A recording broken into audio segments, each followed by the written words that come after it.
আসসালামু আলাইকুম। নাহিনার YouTube and Facebook পেজে আপনাদের সবাইকে স্বাগতম। ফ্রাইডে তাই ছোট ভাই আবদার করলো যে ভাই একটু ঘুরতে নিয়ে চলো, না ঘুরলে হবে না। কান্নাকাটি শুরু, কারণ প্রতি মাসে তাকে নিয়ে একবার করে আমাকে ঘুরতে বের হইতে হয়। কি আর করার, ছোট ভাইয়ের আবদার যেহেতু। এই শুক্রবারে, এই বীরবারটার ভিতরে, আর বিশেষ করে ভাই শুক্রবারে আমাদের যে স্মৃতিসৌধ আছে, লাখ লাখ লোক বিভিন্ন এলাকা থেকে এখানে ঘুরতে আসে, তাই রাস্তার অবস্থা খুবই খারাপ থাকে। এর মাঝখানেও বের হইলাম যেহেতু ছোট ভাইয়ের আবদার। তো রাস্তায় দেখতে পাচ্ছেন সেই পরিচিত সরকারি গঠিত গাড়ি অটো।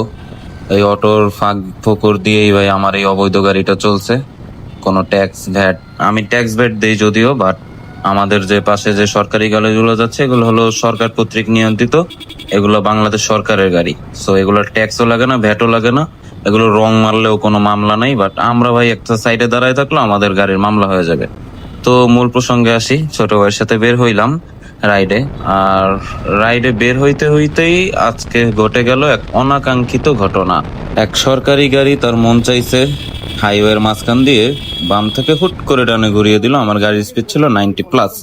তো দেখতেই পারলেন অটোর ভিতরে যাত্রী। আসলে ভাই এই গাড়িগুলোতে যারা চড়ে না, ড্রাইভারের তো মায়াই নাই, কারণ এই ড্রাইভার গুলো ভাই ডু অর ডাই। তারা ভাই জীবন আর মৃত্যু নিয়ে বিসমিল্লাহ বলে নামে, যে আজকে হয় বাঁচবো নাইলে মরবো। আর যারা যাত্রী বসে তারা হয় মেন ভিকটিম, কারণ একটা ট্রাক যখন চাপা দেয় ড্রাইভার গুলো মরে খুবই কম, যাত্রীগুলোর ক্ষতি হয় সব থেকে বেশি। যাই হোক, মূল প্রসঙ্গে আসি। তো ছোট ভাই আবদার করলো যে রূপনগর ঘুরতে যাবে, আমাদের সাভার এলাকার খুব সুপরিচিত একটা টুরিস্ট স্পট বলা যায়, একটা সুন্দর এলাকা রূপনগর। তো চলেন রূপনগর যাই, আপনাদেরও সেই রূপের বাহার দেখাই। এই যে সেই রূপনগরের ব্রিজ থেকে উঠলাম, এবং উঠতে উঠতে কিছু দূর সামনে গিয়ে দেখি এক কাপল, তারা ছবি তুলতেছে।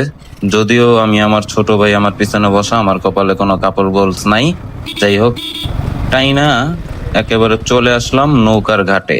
এইখানে বেসিক্যালি আপনার যখন বর্ষার সময় পানি উঠে, পানি ওঠার পরে এখানে কিছু বোট আর কি নামায় দেয়। এরা ব্যবসা করে, বেশ ভালোই সুন্দর লাগে পানি উঠে। বাট এটা মূলত একটা ধান ক্ষেত।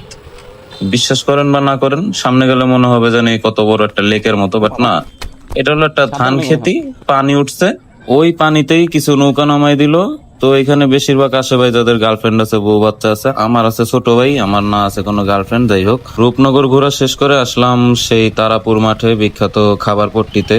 তো খাবার পট্টিতে এসে দেখি এখানে কেক পট্টি হয়ে গেছে। সেই আগারগাঁওর যে উঠাই দিল পুলিশেরা, তারাই এখন বর্তমানে এখানে চলে আসছে। জানি না তারা এত দূরে এই তারাপুর মাঠের খোঁজ কিভাবে পাইলো। এটারও হয়তো বা কিছুদিনের মধ্যে কেক পট্টি বানাই দিবে। তো এখানে একটা খুব ভাইরাল একটা বেলপুরি আর ফুচকার দোকান আছে, খুব ভালো মজা হয়। তো ফুচকা খাওয়া শেষ করে ছোট ভাইকে নিয়ে আবার বাসার উদ্দেশ্যে রওনা দিলাম।